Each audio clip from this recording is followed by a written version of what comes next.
Welcome to Nature Talk, the podcast that finds the wild in the world around us. I'm your host, Maria. And I'm Steve. It's great to be with you all. So, Maria, when I say New York City, what's the first image that comes to mind? Oh, easy. Skyscrapers, yellow cabs, bustling sidewalks, a concrete jungle, right? Exactly. But what if I told you that jungle is home to peregrine falcons, coyotes, seals, and even whales? Well, that's exactly what we're diving into today. We're peeling back the pavement to explore the surprisingly rich and resilient wildlife of New York City. It's a hidden world hiding in plain sight. So where should we even begin? Let's start with the most famous green space of them all, Central Park. Right, the green heart of the city. Most people probably think of pigeons and squirrels, maybe some rats. And they're there, but it's so much more. Central Park is a major birdwatching hotspot. It's a critical stopover on what's called the Atlantic Flyway. The Atlantic Flyway, yeah, the super highway for migrating birds. Exactly. So during the spring and fall migrations, the park is just flooded with an incredible diversity of birds. We're talking over 280 different species that have been recorded there. 280 in the middle of Manhattan. That's astounding. It is, and sometimes you get these real animal celebrities. Everyone remembers Pale Male, the red-tailed hawk who built a nest on a fancy Fifth Avenue apartment building. Oh yeah, people were obsessed. It became a huge conservation story. Or more recently, there was that stunningly beautiful mandarin duck that just appeared in a pond one day.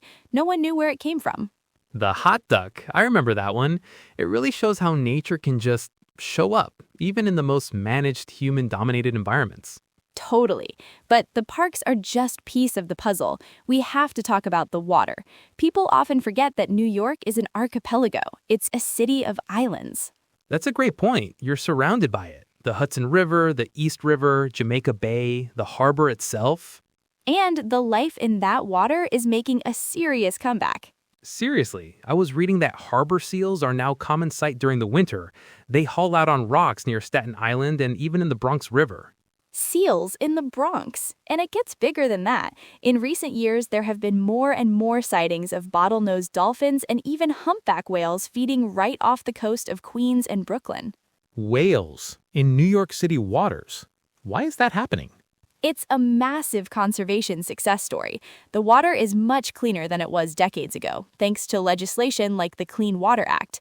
And that means the small fish they feed on, like menhaden, have returned in huge numbers. So build the buffet and they will come. Pretty much. And it's also helped by amazing local efforts like the Billion Oyster Project. Oh yeah, tell us about that. It's a long-term project to restore 1 billion live oysters to New York Harbor, and oysters are incredible ecosystem engineers. A single adult oyster can filter up to 50 gallons of water a day. 50 gallons? Wow. So they're literally cleaning the water, which in turn creates a healthier habitat for all the other fish and marine life.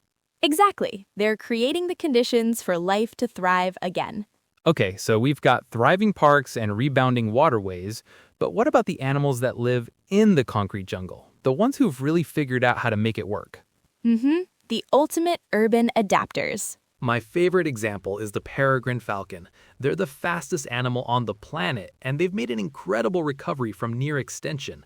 Now, they nest on skyscrapers and bridges all over the city. They've got the best apartments in the city, really, with the best views. Totally. The tall buildings act as artificial cliffs for them to nest on, and the city's huge pigeon population provides a very reliable food source.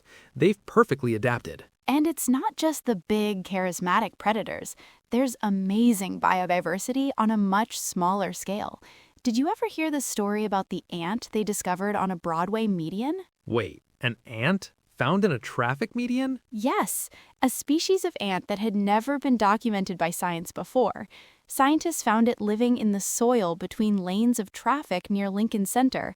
They nicknamed it the Manhattan ant. You're kidding me. A species new to science on Broadway. That's unbelievable. And it's not just the small creatures that are making a home here. I've been reading about the growing population of coyotes in the city. It just proves that there are entire ecosystems unfolding right under our noses that we're completely unaware of. That's incredible. And it also brings up the importance of the green spaces that we intentionally create. Not just giant parks, but newer ideas, like green roofs. Right. The Jallet Center is a perfect example. Exactly. For those who don't know, it's a huge convention center on the west side of Manhattan. A few years ago, they installed a massive 7-acre green roof. And the ecological payoff has been staggering, hasn't it? Completely. It's become a sanctuary. They've documented dozens of bird species, 5 species of bats, and it's become a huge hub for pollinators like bees and moths, all on top of a building. It's amazing. It cools the building, manages stormwater runoff, and creates a vital habitat. It's such a win-win-win. And you see that same principle at work on a smaller scale with all the community gardens across the 5 boroughs. Oh, for sure. Those little pockets of green are so important. They act as stepping stones or wildlife corridors. They do. A butterfly or a bee can move from a garden in the Bronx to a park in Brooklyn, using these spots to rest and refuel. They connect the bigger green spaces into a functional network. It's community-built resilience.